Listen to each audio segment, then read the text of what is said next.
we're going to be talking about how you can achieve inner peace.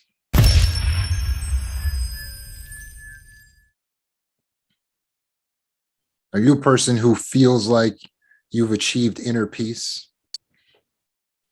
When it comes to this concept of inner peace, a lot of people have gone out to search for inner peace. They've tried to search for enlightenment. And some people have thought that maybe religion could bring them enlightenment. And so they've looked to Eastern religion for enlightenment and found Buddhist teachings that focus on the concepts of inner peace. But along the way, some have felt disillusioned, and they feel like these thoughts and concepts like make me one with everything. And it sounds more like you're ordering a hot dog, or change comes from within. That can be true, but that doesn't mean anything if you have to go and pay for that hot dog. The concept of searching for inner peace, although we can take it lightly, can be very serious for those who are struggling with their mental health or who come from trauma. And the reason why for some spirituality hasn't solved the issue of looking for inner peace is because for many, the search for inner peace is not a spiritual battle. It is a mental health battle. And so we're going to be approaching the subject of inner peace as to how you can feel that sense of inner peace on the inside, because those who are mentally strong and those who are mentally healthy always do have inner peace. So the other day I was riding my scooter, and actually this was just last night. I had a session that I had to make that was in the evening, a late session. So I had to be home at a certain time in order to do this session via Zoom. But I, in the early evening, was out riding my electric scooter around town. And this thing is high tech. It has Bluetooth, so it connects to your phone and it plays your music on a Bluetooth speaker. And I really love riding my electric scooter, but it has some flaws to it. And it was raining yesterday, and some water seeped in to the computer board of the scooter. And so when I got ready to ride my scooter home, I said bye to my friends. Hey, I got to get home. I have this session. And I got on my scooter and it wouldn't move. It would no longer.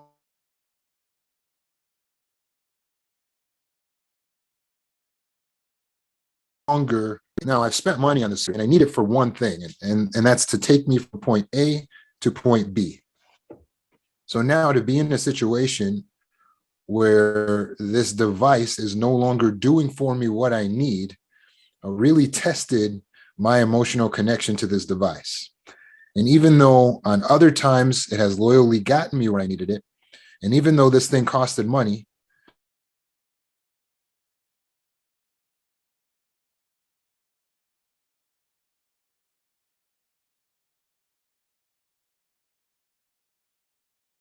I took that appointment on time. Now, why did I toss my scooter in the bushes? Well, I want to say again, I do love my scooter. It allows me to get around the city without having to worry about parking, be able to dart through traffic, and it gets me to the beach and to the park without the awkwardness of dealing with an automobile.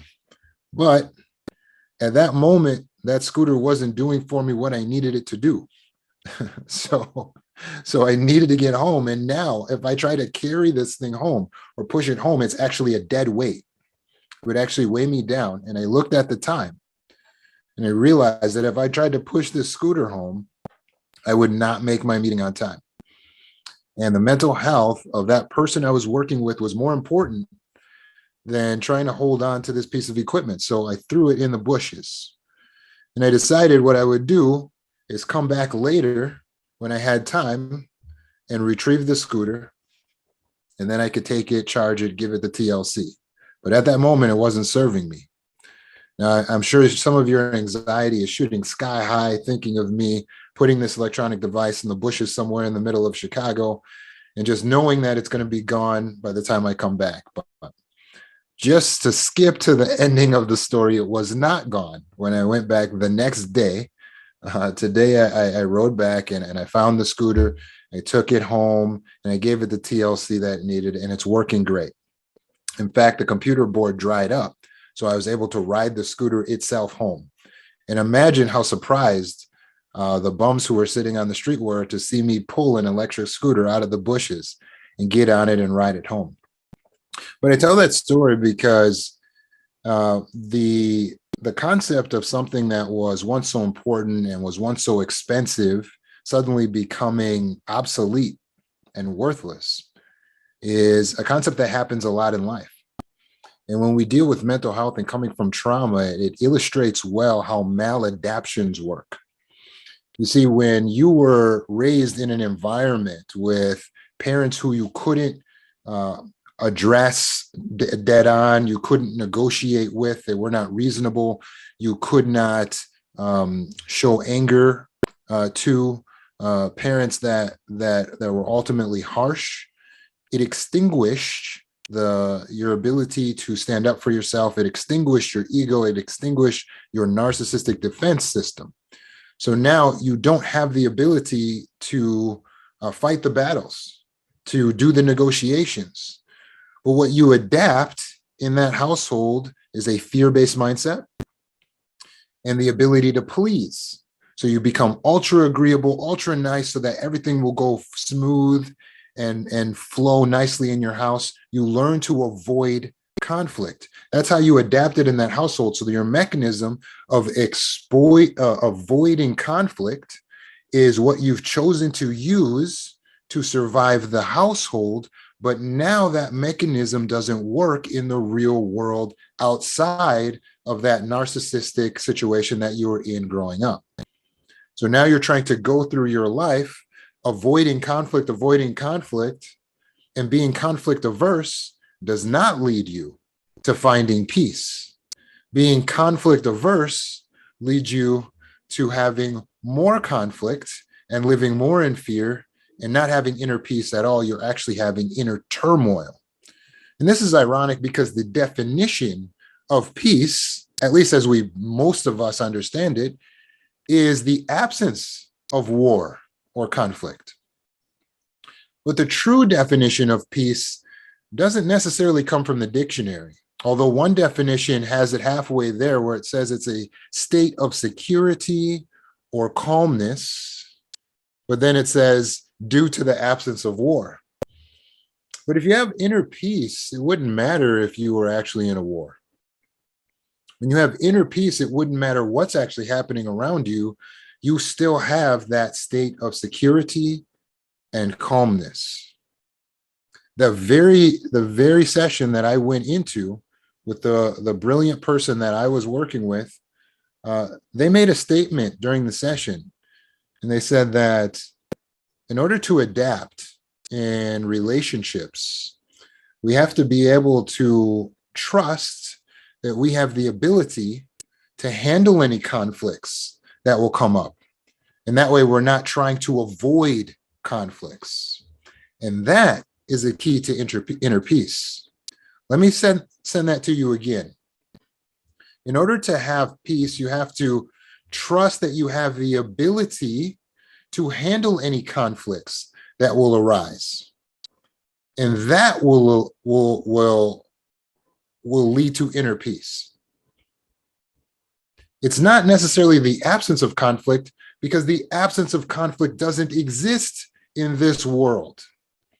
This world that we live in is full of predators, bullies, and egopaths, those who you may call narcissists. So when you have these people that are looking to dominate, they want to rule, and if they can't rule you, they will ruin you. In that situation, you cannot have a total absence of conflict, even when they say, oh, hey, we're having peace in the world, but they've got guns pointed at each other. How is that peace?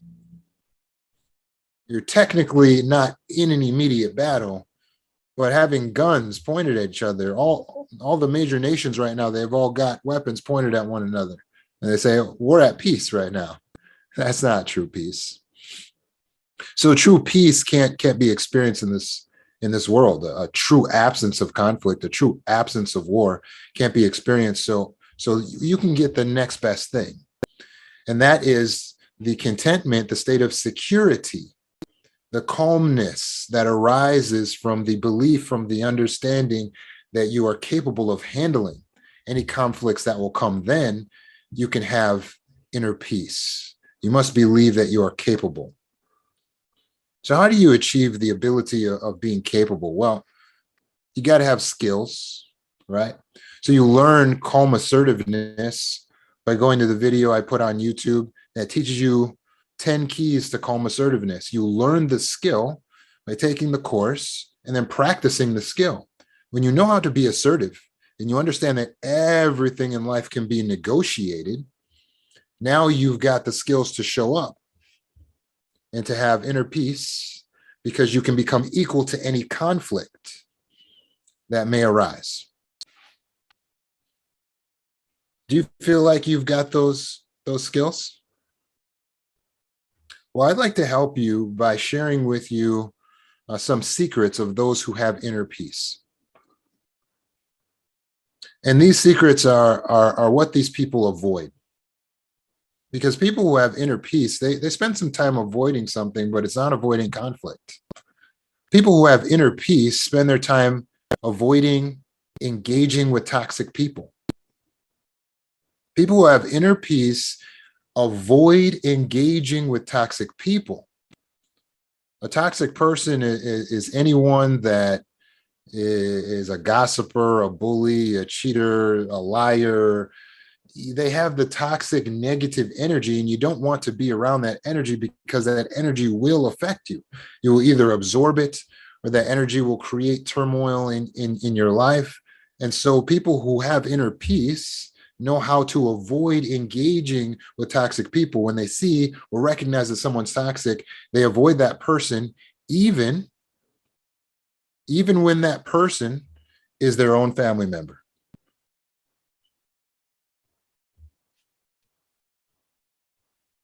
Even when that person is their own mother, their own father, they avoid engaging with toxic people.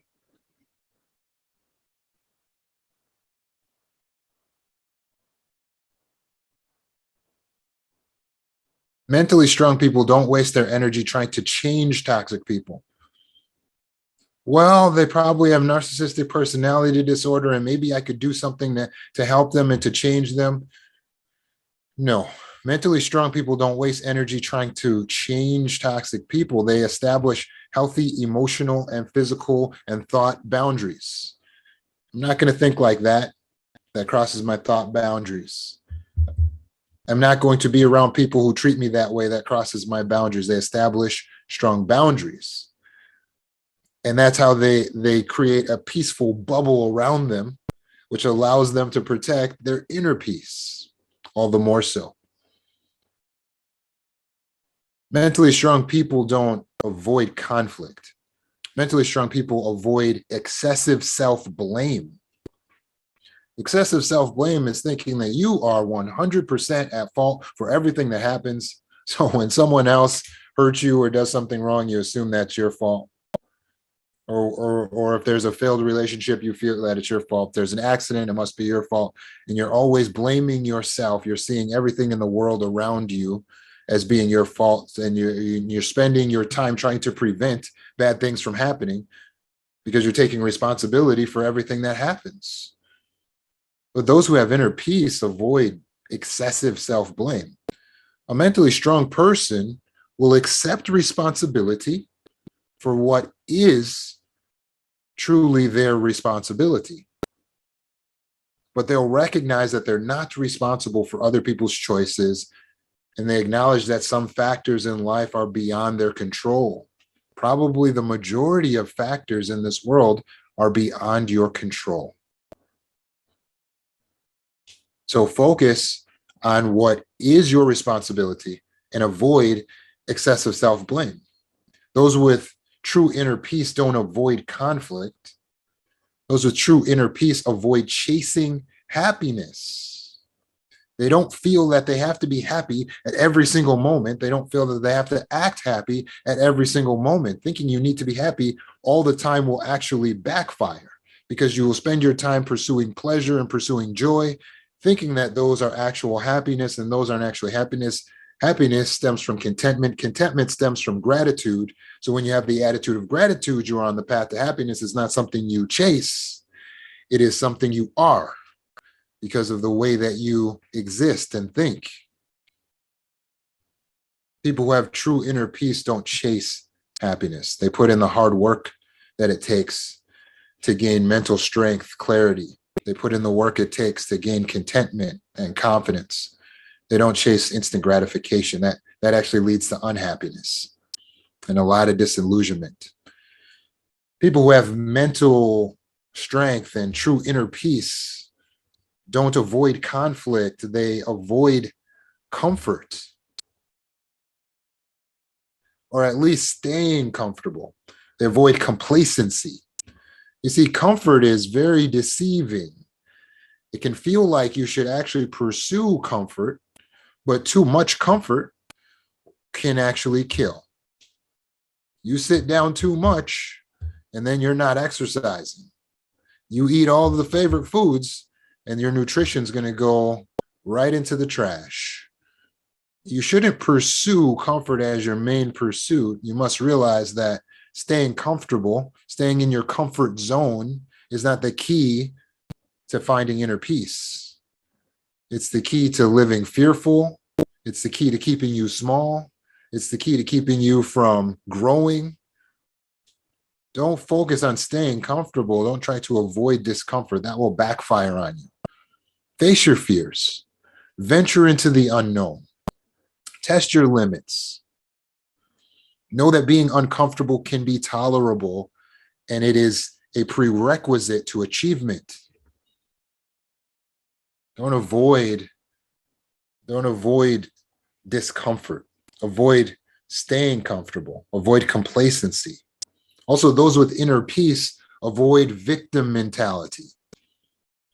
Victim mentality is where you think everyone else is to blame for your issues and your problems and what's holding you back in life. Victim mentality is not productive. It does not help you. Victim mentality will actually hold you back. It will prevent you from being yourself because you're not taking responsibility for what you can do. You're not focusing your mind on what you control. You're focusing your mind on everything that has gone wrong in life. You're blaming sexism, racism, the abusers, the oppressors. Don't worry about them. Too much focus on them will put you into victim mentality. Do not worry about them. Don't worry about the oppressors and the abusers. Focus on your choices, even in the face of tragic circumstances. Focus on what you can control. Refuse to waste your time hosting a pity party or complaining. Those with inner peace, they don't avoid conflict. They avoid trying to impress people. Those with inner peace don't go around trying to make sure they're keeping up with the neighbors, having all the latest, wasting time trying to impress people to try to make them like you, depending on admiration from others. Depending on admiration from others gives them power over you, which keeps you more oppressed, which keeps you not having inner peace. So avoid trying to impress people. Avoid the pursuit of perfection. Those with inner peace avoid trying to be perfect or seem perfect. Striving for excellence is healthy. Don't get me wrong, but insisting on perfection is ill. It is mental illness because it's believing in something that's not true. It's an uphill battle. It's impossible to insist upon perfection. You'll never feel good enough. And even if you think you might have hit the mark for one moment, it immediately gets taken from you in the next, because there's always something that's imperfect. Do not strive for perfection. Strive for excellence, not perfection. And don't always strive for excellence. Sometimes it's appropriate to not do your best. You'll drive yourself less crazy. since you have to clean the kitchen every single day, maybe don't clean it all the way to the maximum standard of cleanliness every day, because it's too much when you have 3 kids and a husband and a dog. Just clean the necessary aspects. Okay, I got to get these dishes clean, got to have these countertops wiped off, and I got to sweep the floor. Cabinets are going to have to wait. It's okay to do things imperfectly. Learn the art of imperfection. Also, those who have inner peace avoid holding grudges. Holding a grudge is like drinking poison and expecting the other person to die. In reality, clinging on to anger and hatred only reduces your life. It's scientific. Those who hold on to grudges don't live longer. They live shorter. They can't jump higher. They can't achieve their potential because they're too busy focused on what someone else did wrong. When you hold on to grudges or you're trying to seek revenge, a lot of times you're basically playing God. It's not your job to make sure that everything is just and right in the universe. It's impossible because that's not your job. That's not what you were designed to do. You were designed to focus on you and fulfilling your potential and contributing something good and unique. When you focus on your contribution, then you can be self-actualized. Then you can have inner peace. Finally, those who pursue inner peace also avoid complete self-reliance. This is where you go to the other extreme. Instead of blaming and relying on everyone else, you don't rely on anyone ever. And you're like, no, I can't depend on anyone. I don't trust anyone. So I think I can do everything on my own. And you're acting tough, but acting tough is not being strong. There's going to be times when asking for help is important. Maybe one of those times is now for you to ask for help, getting coaching or therapy to help you pull through the effects of complex trauma. Mentally strong people aren't afraid to admit when they could use some assistance.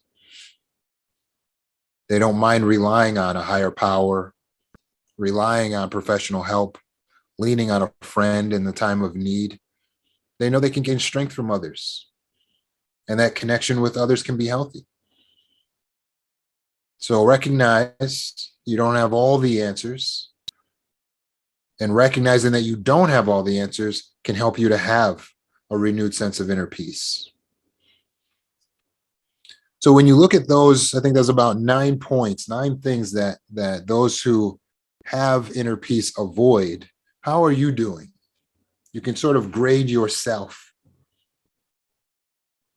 Are you on track? Are you avoiding the right things in order to gain inner peace?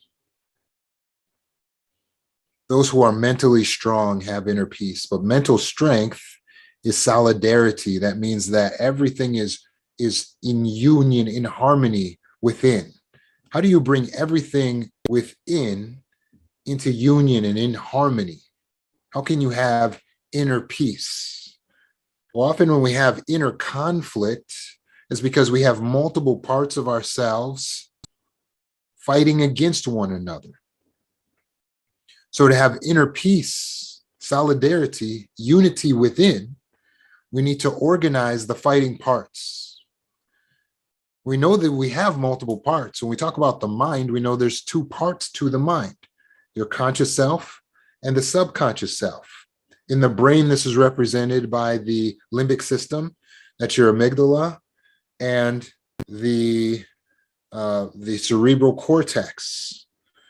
And if you live in your cortex, which is the canopy of the brain, the larger part of the brain, you're able to regulate your emotion. You're able to control your emotion. But when you live in the emotional part of your brain, all logic goes out of the window.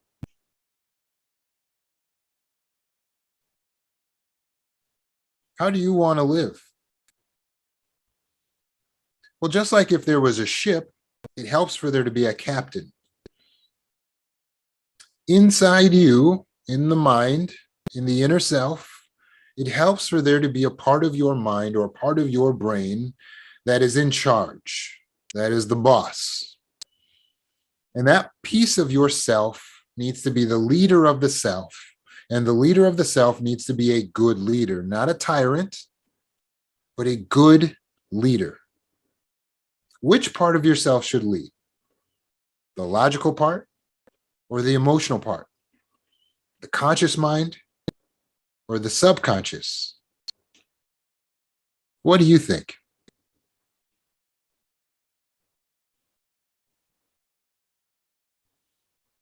The reason why people continue to be affected by their trauma years afterwards is because the brain got switched into trauma mode, and the brain is now leading the self in the emotional mind.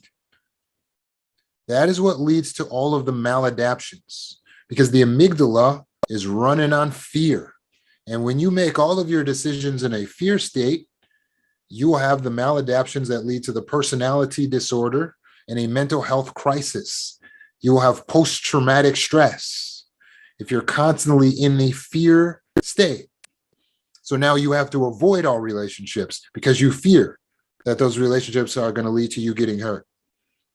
Or you have to be with someone because you fear that being alone is going to be the absolute worst part of your existence. So you cannot be alone because you're in a fear state, or you're in the middle where you're bouncing in between and you fear being alone. So you get with people and then you're with people and then you fear being with people because they're going to hurt you. So you get away from people.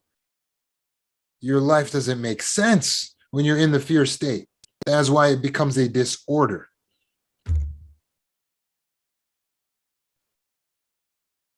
You cannot have inner peace when you allow fear to dominate, when you allow fear to be the leader of the self.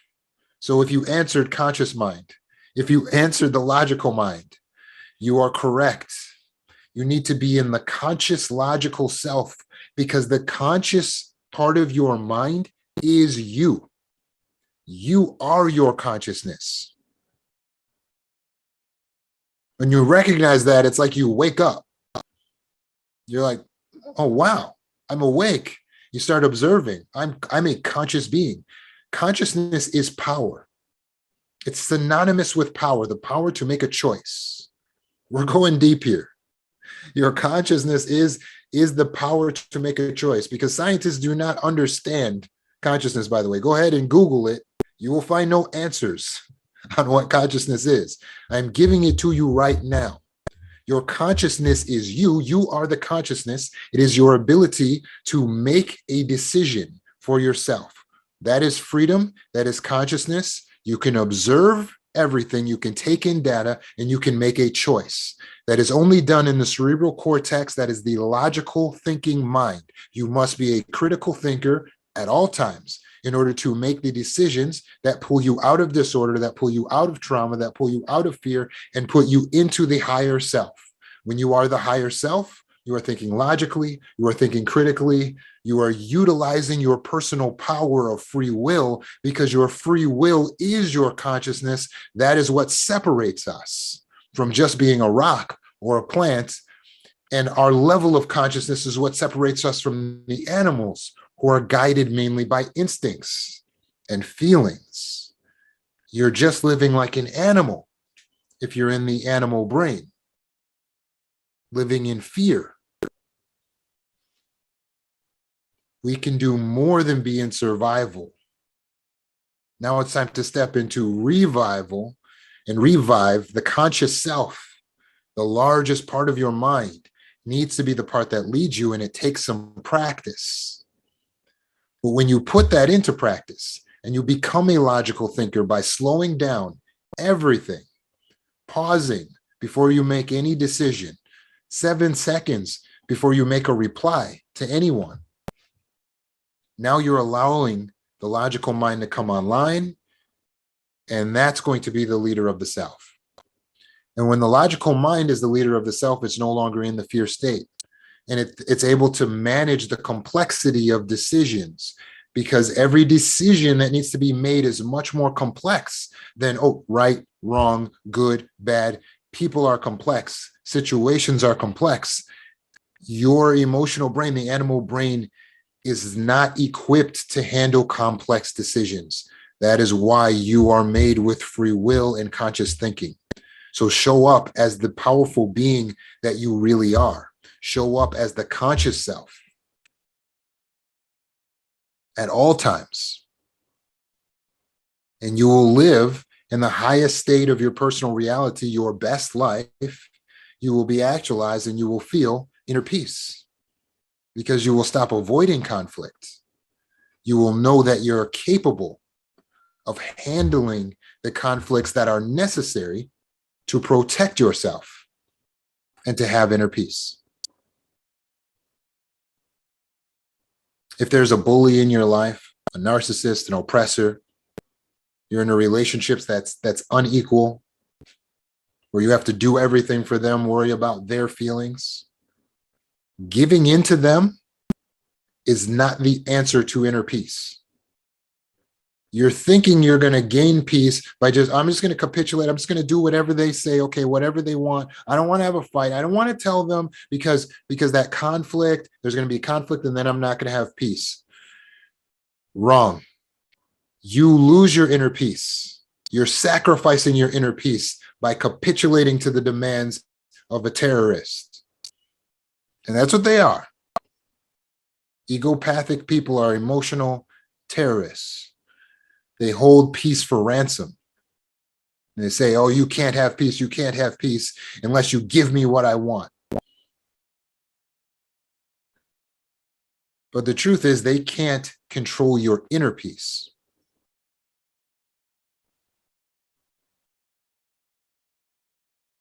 You can protect your inner peace by not changing for them, by not hiding the self for them. Set your boundary, express your boundary. Bam, it'll create a collision with the narcissist, which will expose who they are in your life. Your boundaries expose the narcissist. When they crash up against your boundary and it creates a big collision and you see them melt down, stay in your conscious mind, don't become emotional, just watch and observe. You'll see them melt down and do everything and try to kill your inner peace, but stay peaceful within yourself and just observe. And then you'll know exactly what you need to do. I'll give you a hint. Get out. You'll realize that you shouldn't have a bully in your life. You shouldn't have an egopathic, narcissistic terrorist who's psychopathic and doesn't care about your needs and wants and wants you to sacrifice your inner peace. You will realize you need to get out. But you need to create the conflict so that you can see how they crash up against your boundary, so that you realize what they truly are. Here's what happens, by the way, when you set a boundary, when you don't avoid conflict with a healthy person. Healthy person, here's my boundary. Healthy person says, oh, I'm sorry. I wouldn't want to cross your boundaries. Thank you for letting me know there is a boundary there. That's how a healthy person responds. Or they might enter into a negotiation with you. Okay, I see your boundary. I'm feeling like that kind of crosses one of my boundaries. Do you think there's something we can do to work this out? And you'll engage in conscious mind discussion. You'll be up here, they'll be up here, non-emotional. Yeah, because I care about you. I want to make sure that I'm taking care of you, but I want to make sure my needs are met too. And you'll say, hey, no problem. Yeah, I can actually do this. I can flex here. And then you guys will both compromise for one another. That is what will create outer peace. But you never sacrifice your inner peace for an egopath or a narcissist. They are not worth it. Create a boundary, let them crash against your boundary, and then get out. Just take the next exit. Protect your inner peace.